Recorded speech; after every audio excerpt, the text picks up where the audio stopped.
Assalamualaikum warahmatullahi wabarakatuh. Perkenalkan, nama saya Elda Permata Putri, NPM C1C0181154. Nah, baiklah, di sini saya akan membahas materi keuangan lanjutan 1, yaitu mengenai saham treasury. Nah, di mana saham treasury ini adalah membeli kembali saham atau menarik kembali saham yang beredar. Nah, di mana saham yang ditarik ini bisa berasal dari PT induk atau juga bisa dari pihak ketiga. Dan di sini kita akan membahas latihan 8.2, yaitu pada halaman 319, di mana entitas anak membeli saham treasury dari entitas induk dan pihak ketiga. Nah, soalnya yaitu PT induk membeli 420.000 lembar dari 600.000 lembar saham beredar PT anak.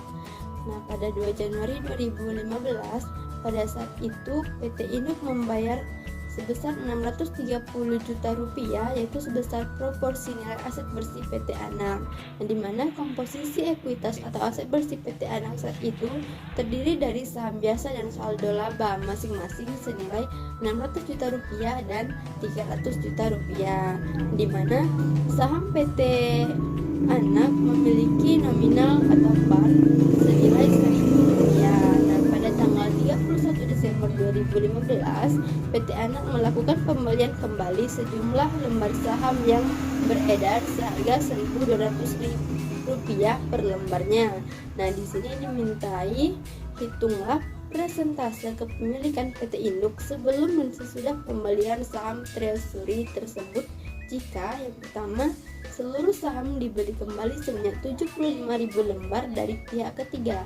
Lalu yang kedua, seluruh saham dibeli kembali sebanyak 70.000 lembar dari PT induk. Baiklah, langsung saja kita membahas soal yang pertama, yaitu seluruh saham dibeli kembali sebanyak 75.000 lembar dari pihak ketiga. Dan di sini langsung saja kita melihat rinciannya, di mana tabel ini menyesuaikan dengan soalnya, yaitu pada PT induk kepemilikan saham sebelum terjadinya pembelian yaitu sebesar 420.000 lembar saham dari saham yang beredar sebanyak 600.000 lembar saham. Dan di sini persentase kepemilikan PT induk sebelum pembelian adalah 70% yang diperoleh dari perhitungan proporsi lembar saham PT induk dibagi dengan saham yang beredar, yaitu 420.000 lembar dibagi 600.000 lembar, yang diperolehlah hasilnya 70%.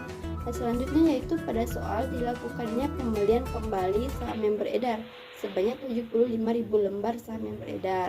Nah, dikarenakan pembelian saham kembali dari pihak ketiga, jadi proporsi saham PT induk setelah pembelian tidak mengalami pengurangan. Dengan kata lain, kepemilikan PT induk tetap 420.000 lembar, tetapi saham yang beredar berkurang dari 600.000 lembar dikurangi 75.000 lembar menjadi 525.000 lembar saham. Nah, di mana di soal tadi dimintai menghitung presentase kepemilikan PT induk sebelum dan sesudah pembelian saham treasury. Nah, jadi dapat disimpulkan dampak dari pembelian saham treasury tersebut adalah meningkatnya kepemilikan PT induk menjadi 80% yang diperoleh dari perhitungan saham PT induk setelah pembelian dan dibagi saham yang beredar setelah pembelian, yaitu 420.000 lembar dibagi 525.000 lembar saham. Dan dari dampak pembelian ini juga menimbulkan menurunnya ekuitas sebesar 90 juta rupiah yang diperoleh dari hasil perhitungan harga saham per lembar dikali dengan jumlah ekuitas, yaitu 1.200 dikali 75.000 lembar saham, maka diperoleh hasilnya 90 juta. Nah, selanjutnya kita membahas soal yang kedua, yaitu seluruh saham dibeli kembali sebanyak 70.000 lembar dari PT induk. Nah, di sini kita bisa melihat rinciannya, di mana tabel ini juga menyesuaikan dengan soalnya, yaitu pada PT induk kepemilikan saham sebelum terjadinya pembelian yaitu 420.000 lembar saham dari saham yang beredar sebanyak 600.000 lembar saham. Nah, di sini presentasi kepemilikan PT induk sebelum pembelian adalah 70% yang diperoleh dari perhitungan proporsi lembar saham PT induk dibagi dengan saham yang beredar, yaitu 420.000 lembar dibagi dengan 600.000 lembar, maka hasilnya adalah 70%. Nah, selanjutnya yaitu pada soal dilakukannya pembelian kembali saham yang beredar sebanyak 70.000 lembar saham yang beredar.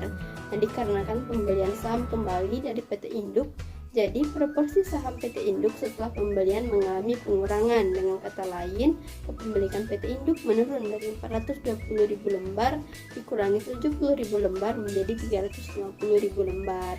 Dan saham yang beredar ini juga berkurang setelah pembelian, yaitu dari 600.000 lembar dikurangi 70.000 lembar saham menjadi 530.000 lembar saham yang beredar.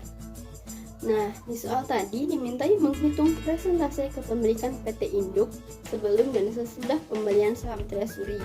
Nah, jadi dapat disimpulkan dampak dari pembelian saham treasury tersebut adalah menurunnya kepemilikan PT Induk dari 70% menjadi 66,3%. Nah, di mana 66,3% ini diperoleh dari perhitungan saham PT Induk setelah pembelian dibagi saham yang beredar setelah pembelian, yaitu 420.000 lembar dibagi 530.000 lembar saham. Dan dari dampak pembelian ini juga menimbulkan menurunnya ekuitas sebesar 84 juta rupiah yang diperoleh dari hasil perhitungan harga saham per lembar dikali jumlah ekuitas, yaitu 1.200 dikali 70.000 lembar saham, maka didapatilah hasilnya 84 juta rupiah. Baiklah, mungkin itu saja pembahasan yang bisa saya sampaikan. Atas perhatiannya terima kasih. Saya akhiri. Wassalamualaikum warahmatullahi wabarakatuh.